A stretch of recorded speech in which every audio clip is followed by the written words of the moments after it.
La igualdad de género está decretada en la Constitución de México desde hace 47 años. Efectivamente, el artículo 4 de nuestra Carta Magna establece desde esa fecha que el varón y la mujer son iguales ante la ley. Esto dice la ley, pero en la realidad podemos decir que ya existe una igualdad plena entre los hombres y las mujeres en nuestro país, cuando todavía algunas tienen prohibido por sus padres y sus esposos trabajar fuera del hogar, y cuando realizan este tipo de trabajos en la casa casi nunca es remunerado, y cuando la mujer trabaja fuera del hogar, generalmente es discriminada frente al hombre en cuanto al monto del salario que percibe. En México, al día de hoy, el salario de una mujer es 18.5% inferior al del hombre por realizar el mismo tipo de trabajo. En una noticia aparecida el día de hoy y cuya fuente es el Instituto Mexicano del Seguro Social y el INEGI, entre otros, señala que la crisis del COVID sí distinguió el género y pegó más a las mujeres. Por ello, la reducción de empleos formales de marzo del 2020 a enero de 2021 implicó una reducción de menos 3.9% en los hombres y de menos 11.3% en el caso de las mujeres. Sabemos que en no pocas ocasiones a la mujer se le despide de su trabajo si está embarazada. Y en el caso de la Ciudad de México, la principal fuente de discriminación para las mujeres es precisamente el embarazo en el trabajo. Es frecuente que sean víctimas de violencia en sus sitios de trabajo. La ONU ha señalado que 1 de cada 5 mujeres sufre violencia laboral y el acoso sexual, tanto en el trabajo, en la escuela y en la calle, aunque ya está penado en la ley, culturalmente se considera por muchos como algo normal y no se sanciona efectivamente en la práctica. Y en cuanto a la violencia intrafamiliar, en algunos sitios el marido puede agredir verbalmente a su esposa sin que esto produzca mayores consecuencias legales, y las agresiones físicas que normalmente acompañan este tipo de conductas también son muy frecuentes, sin que exista una sanción efectiva por estos hechos, es decir, que existe una gran impunidad. Las agresiones a mujeres con ácido, tanto en la cara u otras partes del cuerpo, se han incrementado, como fue el caso reciente de la joven saxofonista mixteca María Ríos Ortiz, que fue agredida con ácido por su expareja. La Secretaría de Gobernación reporta últimamente que los delitos sexuales han aumentado en los últimos años. Durante 2017, dice esta dependencia, crecieron los delitos sexuales en 17 entidades de la República. Y en 5 años, los feminicidios aumentaron 137%. Se disparan denuncias de violación en la Ciudad de México hasta en 56%. Y continúa el gran número de niñas que resultan embarazadas cada año. Lamentablemente México es el primer país de la OCDE con más embarazos en caso de niñas. Y a pesar de que el artículo 4 de la Constitución Política, como veíamos, señala que toda persona tiene derecho a decidir de manera libre, responsable e informada sobre el número y espaciamiento de sus hijos, en muchos lugares a las mujeres no se les permite hacerlo sin que sean sancionadas por ello. En algunas comunidades, hasta hace poco, estaban obligadas a gestar y a parir un hijo, aunque éste fuera producto de una violación. Hoy el día, el aborto por esta causa, por violación, ya está autorizado por la ley en todas las legislaciones estatales del país. Pero aún así, el aborto legal en nuestro país tras una violación constituye un camino tortuoso, pues Pese a los avances legislativos, muchos hospitales son obstáculo para que víctimas interrumpan el embarazo, aun si se trata de niñas. En 30 entidades federativas de nuestro país continúa la penalización del aborto, salvo en los casos de violación, como ya se vio, por razones religiosas y culturales de muy diversa índole. El Papa Francisco había otorgado en 2016 autorización a los sacerdotes para perdonar a quienes participaran en un aborto, pero la Iglesia se vio obligada a dar marcha atrás a esta autorización papal. De ese tamaño es la presión política que recibe no solo la Iglesia, sino las instituciones políticas en nuestro país. En otros países del mundo existen igualmente prácticas misóginas y machistas por muy diversas razones, tanto religiosas como culturales. Sabemos que en algunas comunidades musulmanas se obliga a las mujeres a cubrirse totalmente el rostro y aún todo el cuerpo, como ocurre con la llamada burka. También se les obliga desde niñas a casarse con quienes deciden sus padres o sus hermanos, y lamentablemente esto también ocurre en algunas partes de nuestro país. Y se las mata si no cumplen este mandato masculino y machista, como lo demuestra el ejemplo de una joven jordana, Rania Arafat, que fue asesinada en 1997 por su hermano menor por indicaciones de su familia, porque no aceptó casarse con quien su padre le había asignado como esposo. Y se encarga precisamente a menores de edad el cumplimiento de este castigo, porque, como sabemos bien, según la ley, son inimputables todavía. Todos conocemos el caso de Bibi Aisha, joven afgana que fue mutilada por su esposo por considerar que había coqueteado con otro hombre en una fiesta. Y en Nigeria se generalizó en el mundo entero la sentencia de 2002 que recibió Amina Lawal a morir a pedradas por haber tenido un hijo fuera de matrimonio. Sabemos que en muchos países musulmanes se continúa con la práctica de la clitoridectomía o la infibulación, tanto de niñas como de jovencitas, no solo con el consentimiento, sino con la exigencia de las propias familias, padres y madres. Según la Organización Mundial de la Salud, cerca de 200 millones de mujeres han sido víctimas en los últimos años de esta mutilación genital. La propia Organización de las Naciones Unidas filmó estas increíbles escenas en donde se muestran las condiciones de falta de higiene con la que se produce esta mutilación bestial. El infanticidio femenino continúa existiendo en muchas regiones del mundo, particularmente en Asia, como en la India, en donde cuando nace un niño y una niña, en este caso de unos gemelitos, la madre prefiere al niño y le da la leche materna de su pecho, mientras que a la niña se la alimenta con agua, con arroz o a veces con tabaco para que muera a las semanas o a los días. Hace poco, en los noticiarios internacionales se presentó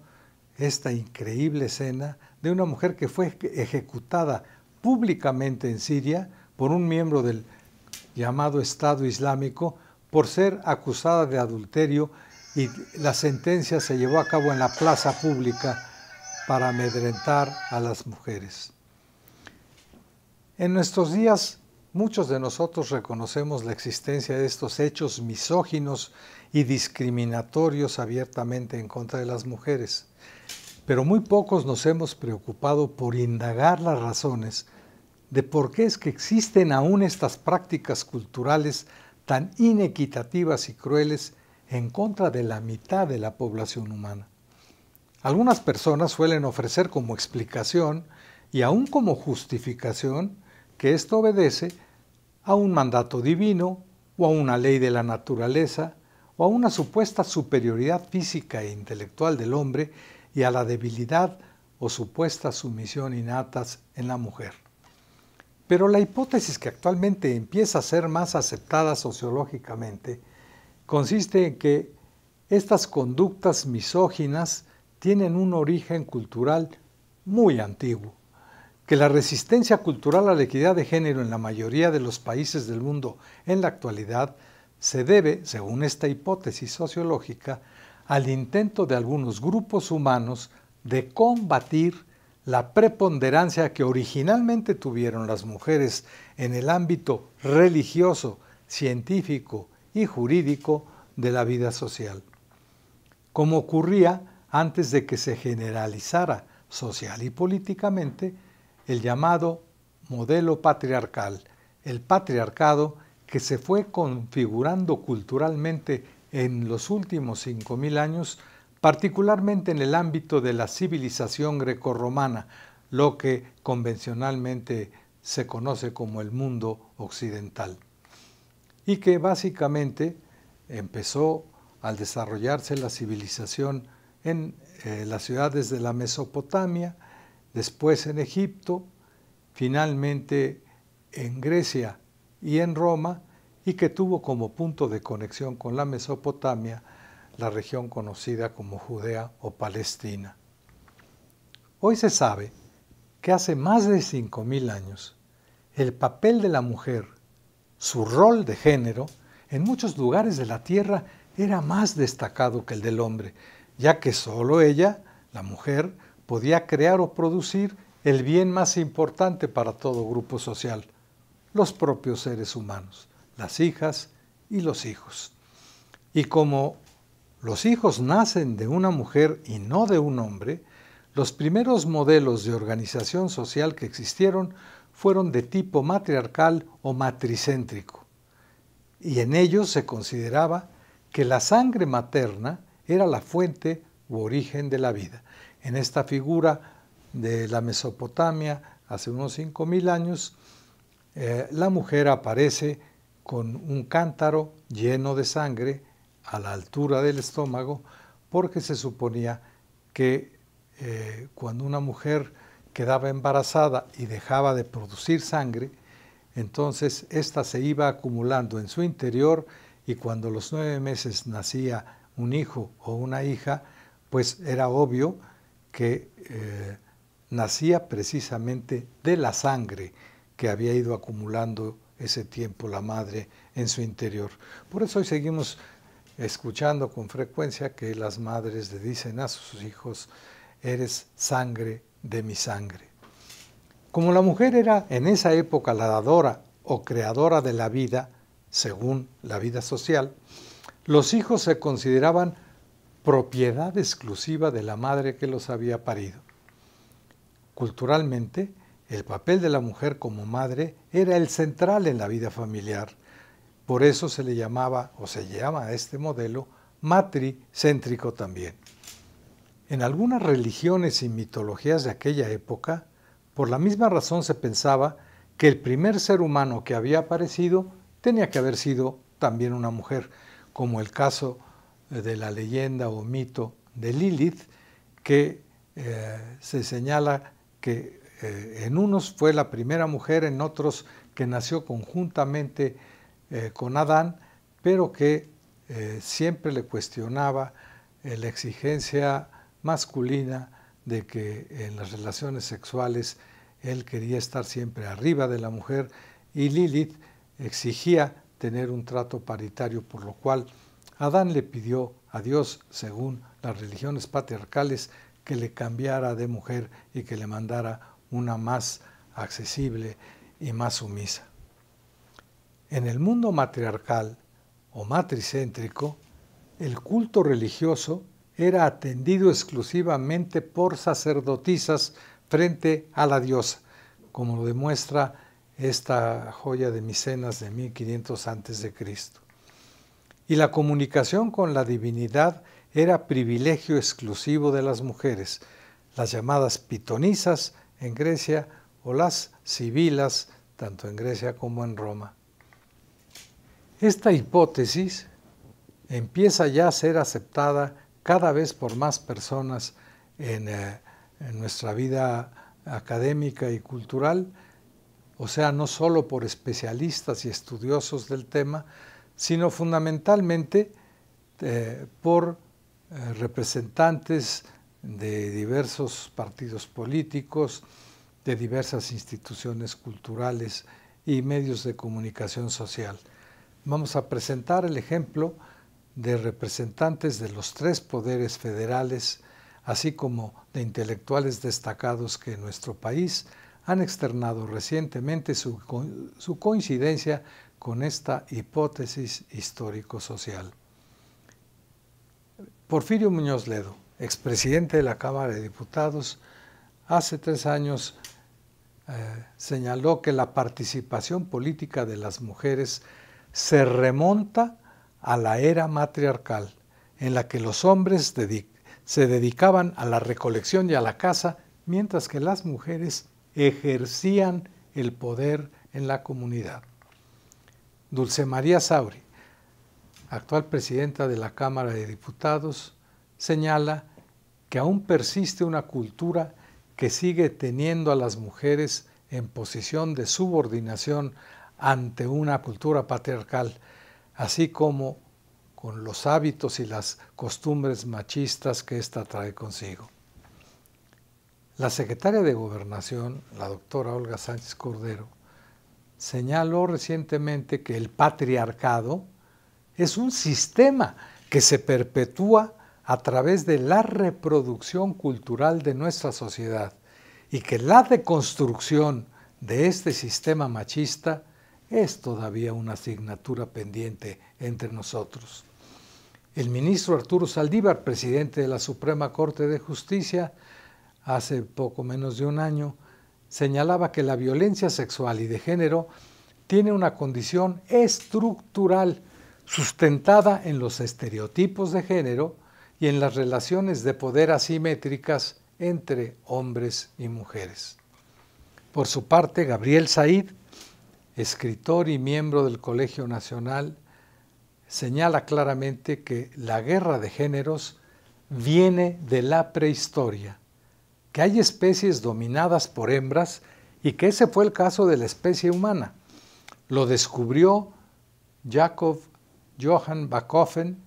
en un tratado que se llama El Derecho Materno, Das Mutterrecht, escrito en 1861, y señala que antes del patriarcado hubo o existió el sistema social llamado matriarcado. En esta charla iremos analizando de manera muy sintética la forma en que ahora se explica esta evolución del modelo matriarcal originario al modelo patriarcal, que es el que ahora existe de manera más generalizada, estudiando 3 factores culturales importantes: la religión o la mitología, la ciencia o la filosofía y el derecho o las costumbres. Entremos al ámbito de la religión o la mitología. Se sabe que hace miles de años se pensaba que la divinidad que habría dado origen al mundo y a los seres humanos tenía que haber sido femenina, esto es, una diosa madre, como lo muestran estas esculturas y estos grabados que corresponden a más de 22,000 años antes de Cristo, tanto en lugares del Asia Menor como en Çatalhöyük, que hoy es Turquía.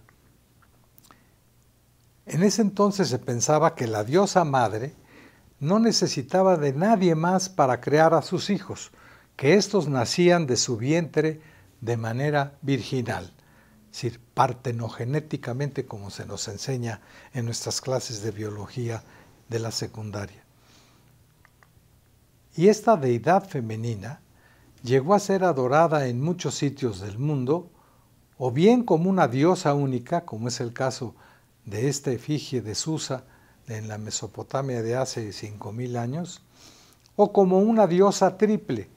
una trinidad divina, como lo muestra este pectoral de oro encontrado en la isla de Samos en Grecia. Esta diosa era triple o trina porque reflejaba las tres grandes fases o etapas que vive toda mujer a lo largo de su vida. La primera cuando es joven o virgen, la segunda cuando inicia la menstruación y se puede convertir en madre, y la tercera cuando llega la menopausia y entonces se convierte en vieja sabia de la tribu o en la abuela de la familia. Lo curioso es que este ciclo menstrual femenino simbólicamente se refleja de manera muy clara en algo que los seres humanos podíamos observar todos los días en el cielo, el ciclo lunar. Se volvió equivalente la luna en creciente a la imagen de la mujer virgen, la luna llena a la imagen de la mujer madre y la luna en menguante a la de la mujer vieja y sabia. En ese entonces, como lo demuestra este grabado de Alberto Durero del siglo XVI, a las vírgenes se les solía ponerse o de pie o sentadas sobre una luna en creciente. Y como ocurre con muchas de las imágenes de las vírgenes actualmente en el culto de la Iglesia Católica. Los calendarios primitivos que permitían llevar el registro de del tiempo celebraban o establecían que cada mes o cada año lunar estaba constituido por 13 meses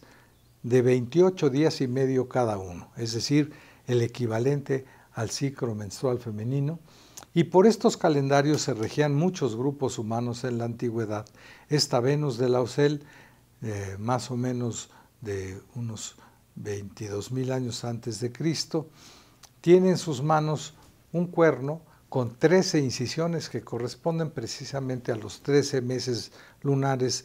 de 28 días y medio que corresponden al ciclo femenino. En Egipto, que es un claro ejemplo de sociedad organizada en un principio bajo el modelo matriarcal o matricéntrico, la divinidad más importante no era un hombre, sino una mujer, era la diosa Isis, que siempre se la representa amamantando o dándole la leche de su pecho a los hijos, como en muchas figuras que hoy conocemos, sobre todo durante el medioevo. Y posteriormente, la religión egipcia fue incorporando poco a poco la figura masculina y la incorporó a la tríada divina con la inclusión en la trilogía, además de Isis como madre y de Horus como hijo, de Osiris, el dios Osiris como el padre. Y tenemos la primera trilogía ya no exclusivamente femenina, sino con la figura paterna también incorporada a ella. Inclusive, lo sabemos ahora, en la civilización egipcia se registró un intento muy connotado por establecer un dios único llamado Atón, a lo que algunos consideran que fue el primer esbozo de una religión patriarcal monoteísta en la historia humana. Aquí tenemos el caso precisamente del faraón Akenatón, originalmente Amenofis IV, se cambió el nombre por el de adorador de Atón y está precisamente en este friso de aquella época. Quien escribió en torno de esta posibilidad de que Moisés hubiera sido o un sacerdote o incluso para algunos el mismo Akenatón fue nada menos que Sigmund Freud en uno de sus ensayos más conocidos que tituló El hombre, Moisés y la religión monoteísta. En otro ejemplo de evolución dentro de la religión del concepto de una diosa original al de un Dios todopoderoso al final de este proceso evolutivo, se presenta también en el tratado famoso escrito por Hesíodo en el siglo VIII a.C., la teogonía, o sea, el nacimiento de los dioses, en donde este autor griego narra la evolución de una diosa madre que se conocía como Gea, hoy la llamamos tierra, de ahí viene geografía, que no necesitaba de un padre para crear a sus hijos, porque estos nacían de su vientre virginalmente, partenogenéticamente, o sea, que eran todos los seres humanos nacidos de una diosa virgen. Y culmina esta evolución de la idea de la divinidad entre los griegos con un dios padre, Zeus, o sea, Zeus y Deus es Dios, Deus Pater o Dayas Pitar en sánscrito, que deviene finalmente en Júpiter, la idea de que es un Dios Padre que ya no requiere de la participación de una mujer para la creación de sus hijos. Estamos hablando de una concepción cultural o ideológica. Y en el caso de Zeus, se nos enseña que Atenea, su hija, ya no nace del vientre de una madre y de su sangre, sino del cerebro de su propio padre. La mitología religiosa judeo-cristiana e islámica se caracteriza por postular la existencia de un solo Dios, que en este caso es un Dios masculino, un Dios Padre, con el que establece un pacto de lealtad, un pacto patriarcal, el llamado primer patriarca de la historia, que era Abraham, como lo reconocen los tres libros sagrados de estas tres religiones patriarcales monoteístas, que son la Torá para los judíos, la Biblia judeo-cristiana y el Corán para los musulmanes. En estos tres libros religiosos se enseña que el primer creyente en este Dios Padre único fue Abraham, o sea, el primero de los patriarcas de la Biblia. Y que hoy lo sabemos, el nombre de Abraham, que no era originalmente de esa región, es un derivado de Brahma, que es el principio masculino de la creación entre los hindúes. Y estas tres religiones patriarcales enseñan que Abraham, el primer patriarca de la historia, fue el que dialogó directamente con un Dios Padre único y le propuso un pacto o alianza en donde si aceptaba lo que le planteaba este único Dios Padre, que no adoraría a nadie más que a este Dios Padre, le ofrecía que la descendencia de sus hijos ya no seguiría a partir de ese pacto la línea de sangre o el linaje de la madre, como había venido ocurriendo con el modelo matriarcal o matricéntrico anterior, en el que se consideraba, como recordamos, que era la sangre materna, la fuente u origen de la vida y el punto de conexión de las madres con su descendencia. Y a partir de lo que se reconocería a partir de entonces como un pacto divino o pacto patriarcal, la línea de descendencia de los hijos en el padre o patriarca del grupo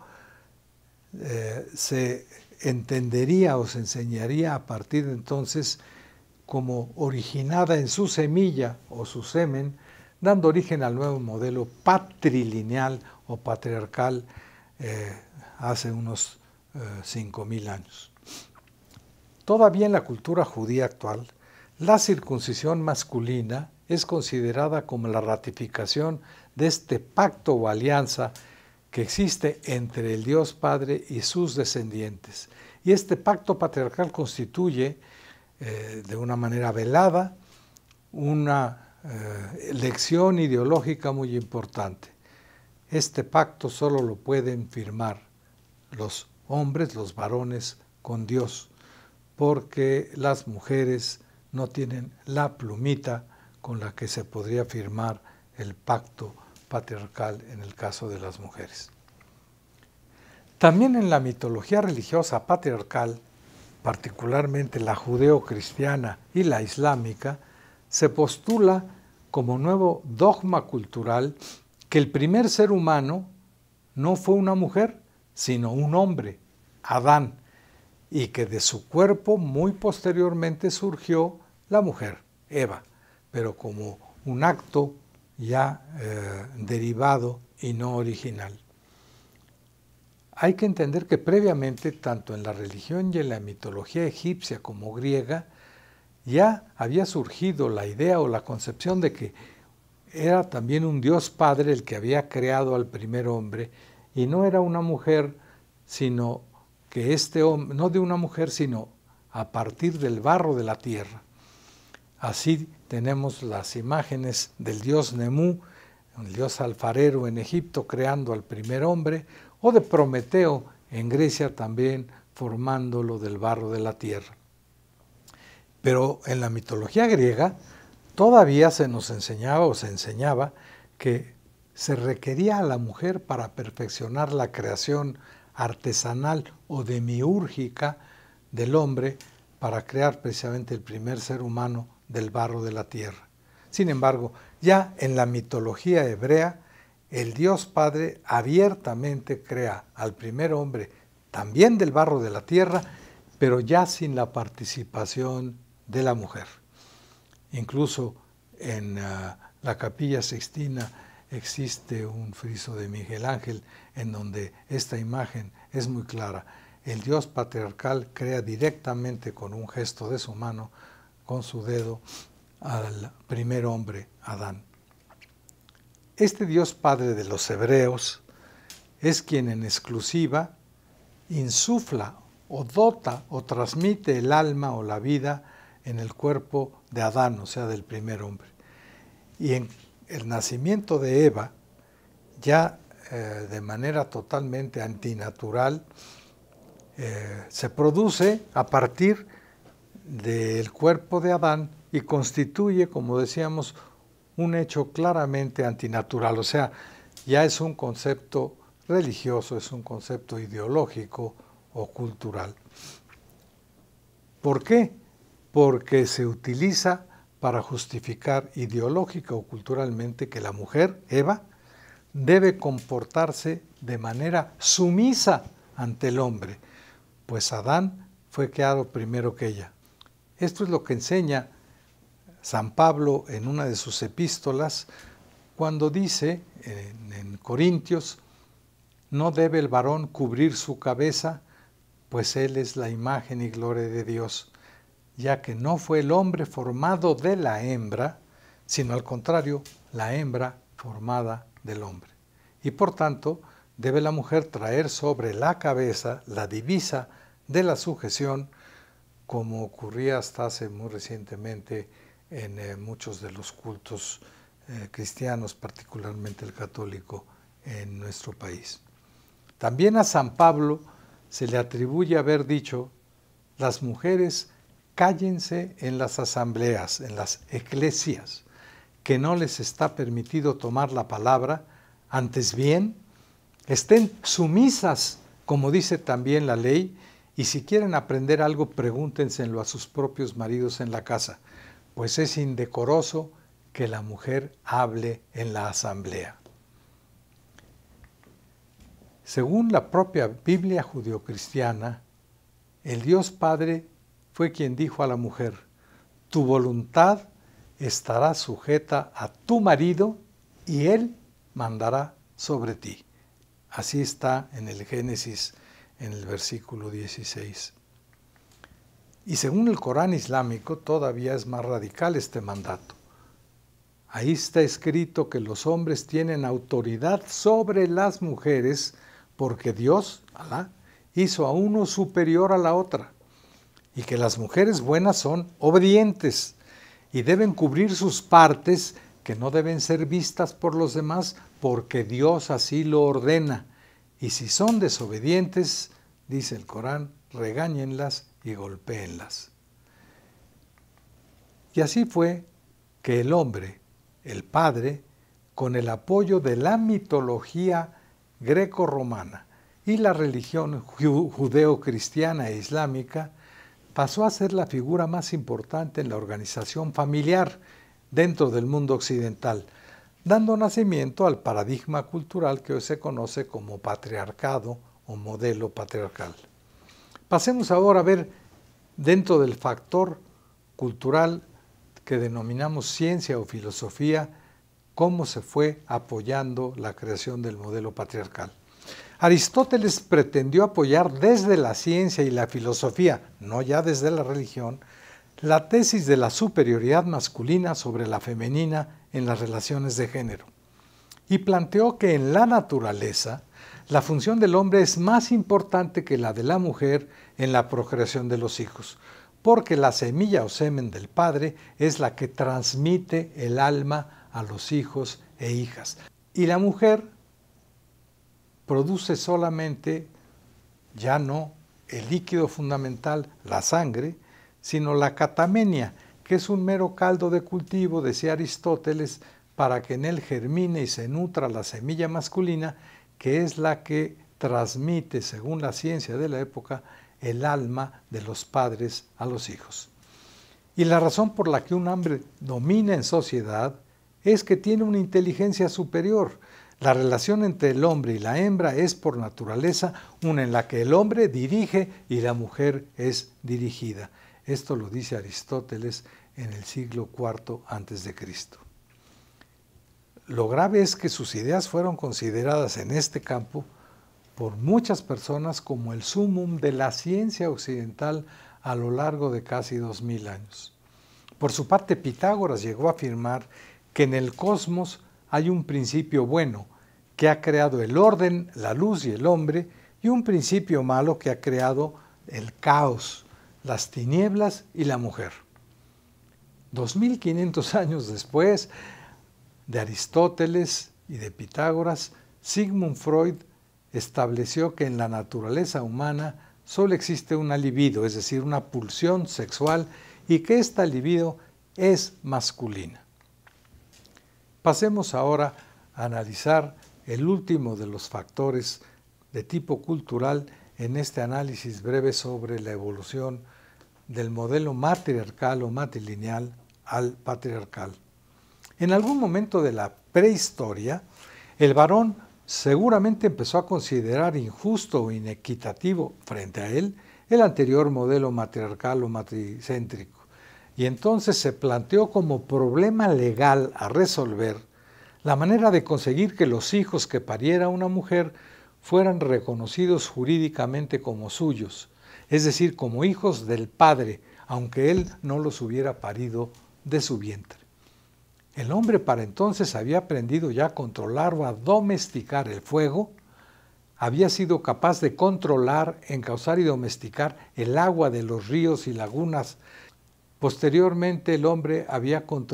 aprendido a controlar, como dijimos, el manejo de las plantas y de los cereales, y también a domesticar y controlar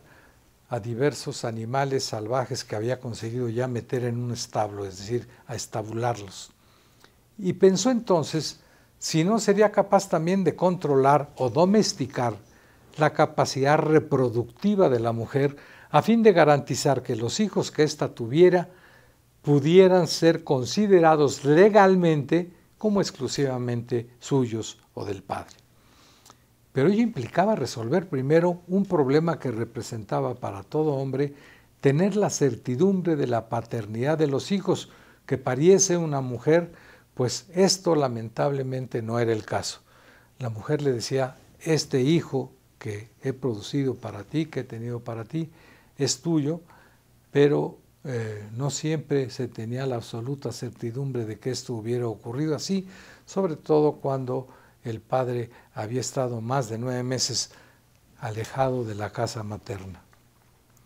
Para entender la dificultad del problema, habremos de recurrir a la utilización de ejemplos de lo que ocurre en el mundo animal, en el mundo de la naturaleza, como es el caso, por ejemplo, de una serpiente hembra, de una anaconda, que puede aparearse en un mismo momento con 12 machos a la vez, porque la introducción del semen masculino de los machos, en este caso, se produce a través de de los intersticios que tiene la hembra en su cuerpo. Obviamente, ningún macho de los 12 que se aparean al mismo tiempo con esta hembra puede pretender tener algún tipo de derecho de exclusividad sobre los hijos que pueda parir posteriormente esta hembra anaconda. Y lo mismo ocurre también en el mundo de los primates, por ejemplo entre los chimpancés, en donde sabemos que la hembra suele aparearse con 12 machos o más en un mismo día cuando ella está en su época de celo. Obviamente no al mismo tiempo, como ocurre con las serpientes, porque solamente tiene un conducto que permita esta interacción sexual con el macho. Pero esperando cada quien su turno, como ahora ocurre con las vacunas de la COVID, esto puede producirse a lo largo de un mismo día. El apareamiento de varios machos con una sola hembra. Esto nos puede parecer interesante en el mundo de la naturaleza cuando lo vemos en un programa de televisión o lo leemos en algún libro de biología, pero cuando lo trasladamos al mundo de los seres humanos ya no nos empieza a parecer éticamente como correcto, por lo menos dentro del mundo patriarcal. Y entonces el planteamiento masculino a partir de los últimos 5.000 años fue cómo evitar la incertidumbre que se genera acerca de la paternidad de los hijos que puede llegar a parir una esposa o una esclava. Cómo evitar en la práctica que una mujer pueda relacionarse libremente con 2 o más varones distintos a su propio marido o a su dueño si se trata de una esclava. Tenemos que recordar que un varón no solo depende de la mujer para engendrar a sus hijos físicamente, sino hasta hace muy poco dependía también de la mujer, del dicho de la mujer, para acreditar legalmente que él era verdaderamente el padre de la criatura. En ese entonces no existía, como hasta hace unos años, la prueba del ADN. Y fue entonces que el hombre tuvo que forzar su imaginación patriarcal para encontrar una solución a este problema. Y la encontró en la posibilidad de sancionar legalmente a las mujeres que lo pusieran frente a este predicamento o duda, sobre todo, ante la sociedad en la que vive. Y así fue que imaginó una forma jurídica para controlar el vientre femenino y para que dicho mecanismo legal quedara exclusivamente en sus manos. Como lo recordamos en los casos de la criminalización legal del adulterio femenino, en donde muchas mujeres a las que se descubre en estas circunstancias son muertas a pedradas, y en la criminalización o penalización legal del aborto, que en el modelo matriarcal era una práctica muy común con el apoyo de parteras o de las viejas sabias del grupo social.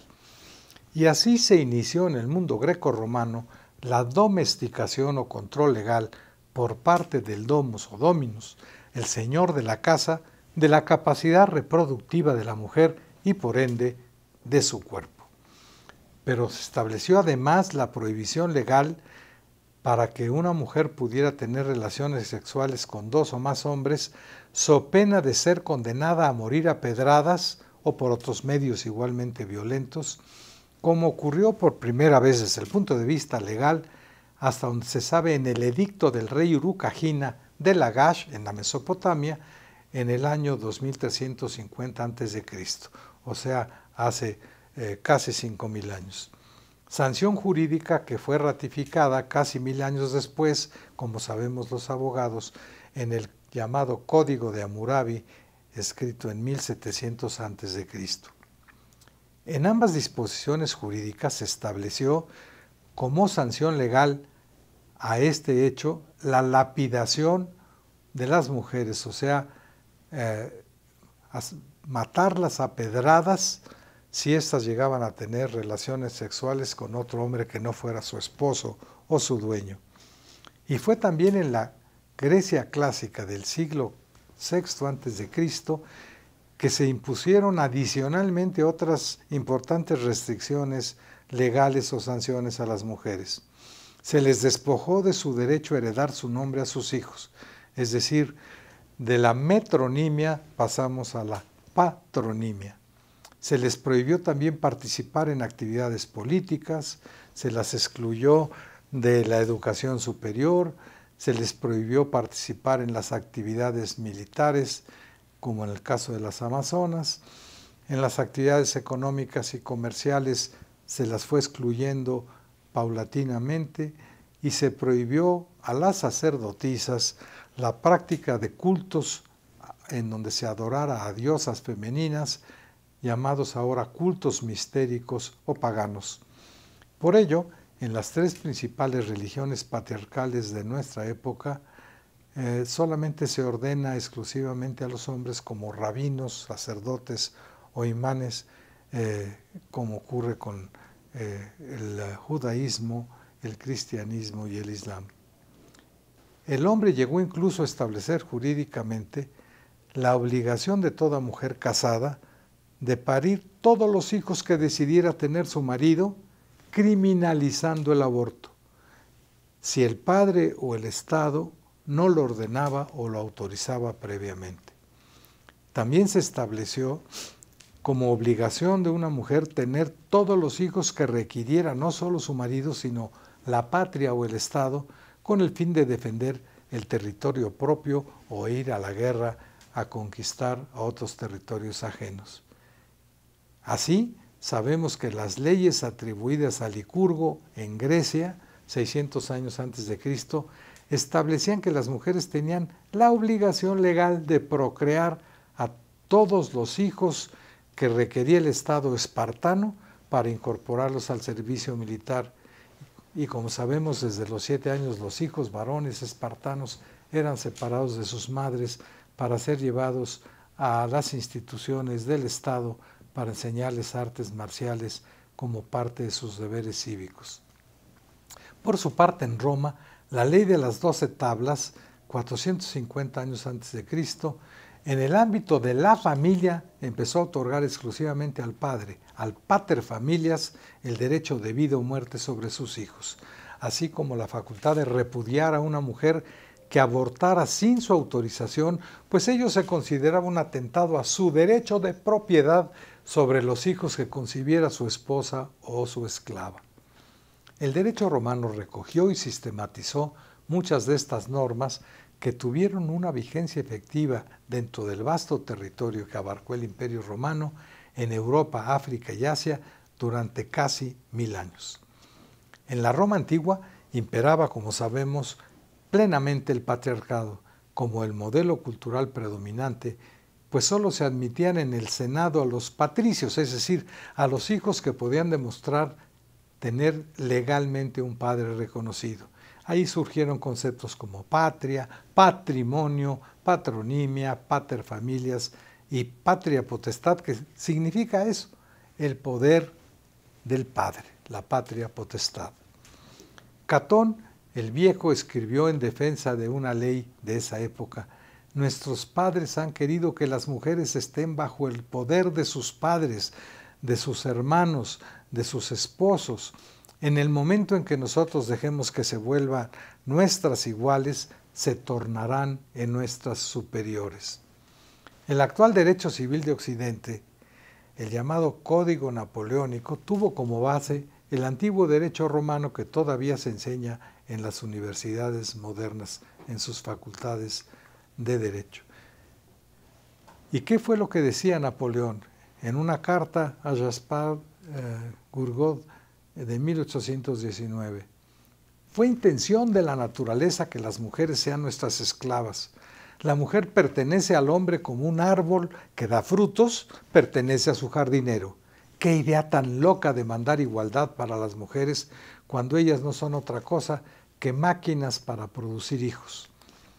Y así fue como las prohibiciones y conductas misóginas que a lo largo de 5000 años estableció el patriarcado se fueron convirtiendo en normas jurídicas en muchos lugares del mundo. Es decir, se fueron convirtiendo en lo normal, y esto produce el hecho de que no hay nada más difícil que combatir lo que se considera como normal dentro de una cultura. Todo lo anterior permite ya afirmar que la desigualdad de género establecida culturalmente dentro del modelo patriarcal a lo largo de los últimos 5000 años ni obedece a un mandato divino, ni tampoco a una ley de la naturaleza, sino que se trata básicamente de una creación cultural propuesta a lo largo de los últimos 5000 años y apoyada por preceptos religiosos, científicos y jurídicos, en la cual se postula que las diferencias biológicas sexuales que sí existen entre el hombre y la mujer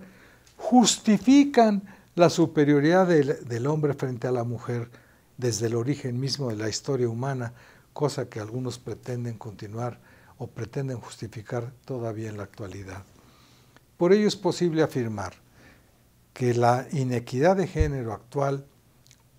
debe ser considerada como una creación cultural, ideológica, política, que puede ser modificada por los propios seres humanos de la misma forma en la que se fue estableciendo en los últimos 5000 años el modelo o pacto patriarcal que nos rige, empleando para ello las mismas creaciones culturales y jurídicas que fueron estableciendo el modelo patriarcal. En el caso específico de México, ello requeriría combatir con toda decisión las múltiples resistencias culturales a la equidad de género que se han venido analizando en esta charla y establecer, por ejemplo, que debe enseñarse desde la primera infancia que las niñas no se tocan, no se violan, no se matan, reconocer que hacer chistes sexuales sobre tus colegas o escribir sobre ellos en los periódicos también constituye un acto de acoso o de violencia en contra de la mujer, y que es necesario continuar apoyando decididamente el acceso de las mujeres a los centros de educación media y superior en todo el país, aceptar que las mujeres pueden ocupar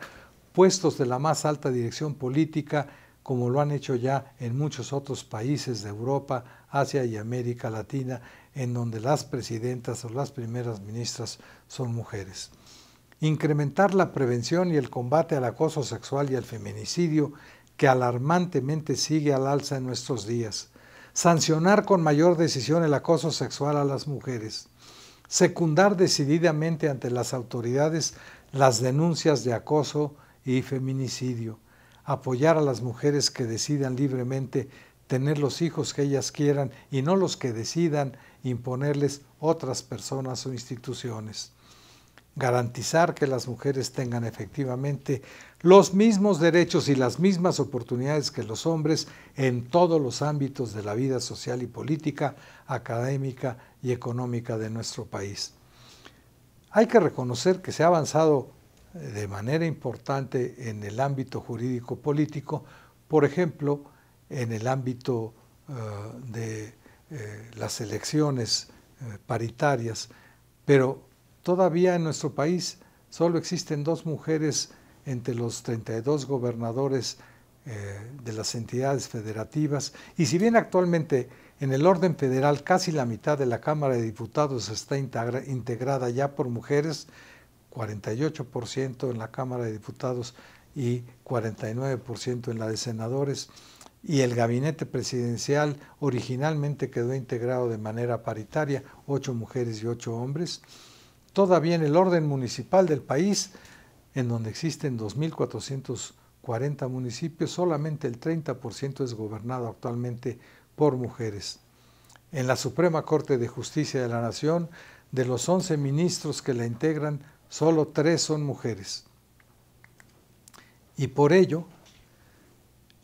cabe afirmar que todavía es mucho lo que falta por hacer en muchos ámbitos culturales de nuestro país para alcanzar una verdadera igualdad de género, como lo establece desde hace 47 años nuestra Constitución política, en la cual lo normal debería ser que tanto hombres como mujeres aprendamos desde niños que los 2 sexos somos iguales en nuestra dignidad como seres humanos y complementarios, sí, en nuestras diferencias biológicas. Cabría preguntarnos si será factible alcanzar este propósito en un futuro no muy lejano, y podríamos decir que parece que sí, pues empieza a soplar en México una brisa fresca y huele ya a un cambio generalizado de paradigma cultural, sobre todo a partir de las protestas del 8 de marzo del año 2020, y lo mismo está ocurriendo en muchas partes del mundo. Con la irrupción de la pandemia, lamentablemente, y la reclusión en los hogares de la población, tenemos que aceptar que ha vuelto a presentarse con mucha fuerza la misoginia y el maltrato a las mujeres característicos del sistema patriarcal o machista. Por ello, hay que reforzar las acciones colectivas, pacíficas e institucionales en favor de la equidad de género a fin de no perder lo que se había avanzado hasta marzo del 2020. Y recordar que para ello sería necesario y conveniente sumar la decidida participación masculina a la lucha encabezada hasta ahora básicamente por las mujeres, y recordar, como enseñaba el genial Charles Chaplin al final de algunos de sus filmes más conocidos, que a la conquista de ese futuro deben ir juntos hombres y mujeres tomados de la mano y con una sonrisa esperanzada en el rostro.